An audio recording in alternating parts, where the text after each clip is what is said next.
নমস্কার, গৃহিণীর দৃষ্টিকোণে আপনাদের সবাইকে স্বাগত। আজ রান্না করছি খুব সাধারণ একটা নিরামিষ আলু পটলের তরকারি। তবে আজ এই রান্নাটা করতে গিয়ে আমি জীবনের মস্ত বড় একটা সত্যি উপলব্ধি করলাম, যা আজ আপনাদের সাথে ভাগ করে নিতে চাই। আজ যখন আলু পটলের তরকারিটা ফোড়ন দিয়ে কষাতে গেলাম, হঠাৎ খেয়াল করলাম ঘরে জিরের গুঁড়ো একদম বাড়ন্ত। নিরামিষ তরকারিতে তো জিরের গুঁড়োর ভূমিকা কতটা তা আমরা সবাই জানি, কিন্তু আমার পক্ষে তখন রান্না থামিয়ে দিয়ে বাজারে যাওয়া সম্ভব ছিল না। এমন রান্নাটা মাঝপথে বন্ধ রাখাও সম্ভব ছিল না, কারণ কিছুক্ষণের মধ্যেই আমার ছোট্ট মেয়ে স্কুল থেকে ফিরবে, তাকে খেতে দিতে হবে।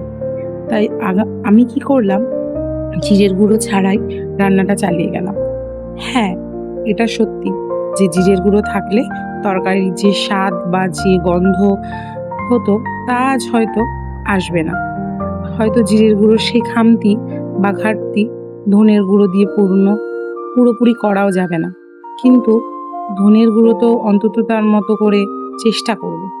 রান্নাটা তো আর ফেলে দেওয়া যাবে না, ওটাকেই আমাদের মানিয়ে নিয়ে খেতে হবে। আমাদের জীবনও ঠিক এই একই জিরের গুঁড়ো ছাড়া আলু পটলের রান্নার মতন। জীবনে চলার পথে অনেক সময় আমাদের খুব প্রিয় কোনো মানুষ, খুব জরুরি কোনো জিনিস, সুযোগ, বড্ড দরকারি কোনো সম্বল হঠাৎ করে হারিয়ে যায়। আমাদের মনে হয় জীবনে এই মূল উপাদানটাই যখন মিসিং, তখন বোধহয় আমাদের পথ চলা এখানেই থমকে গেল, আমরা আর এগোতে পারবো না। কিন্তু জীবন কারো জন্য কোনোদিন থমকে থাকে না। সময় আর দায়িত্ব আমাদের করা নাড়তেই থাকে। জীবন থেকে দু একটা জরুরি জিনিস হারিয়ে গেছে বলে যদি আমরা আফসোস নিয়ে মাঝপথে হাত গুটিয়ে বসে থাকি, তবে জীবনটাই নষ্ট হয়ে যাবে। জিরের গুঁড়ো না থাকলেও যেমন ধনের গুঁড়ো দিয়ে আমরা রান্নাটা চালিয়ে নিই, তেমনি জীবনেও কোনো বড় খামতি তৈরি হলে অন্য কোনো সম্বল বা ভরসাকে আঁকড়ে ধরেই আমাদের এগিয়ে যেতে হয়।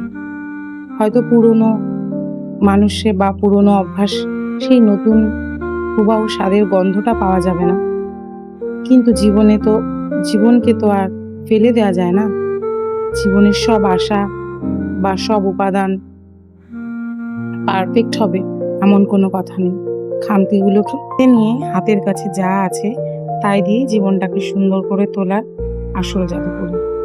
আমি তো চার দেয়ালের মাঝখানে থেকে জীবনটাকে এভাবেই দেখি। আপনাদের দৃষ্টিকোণ কি? কমেন্টে অবশ্যই জানাবেন। আর গল্পটা যদি ভালো লেগে থাকে অবশ্যই চ্যানেলটিতে একটি লাইক আর সাবস্ক্রাইব করবেন। আরেকদিন আরেকটি গল্প নিয়ে আসবো। আজ তবে এখানেই থাক। টাটা।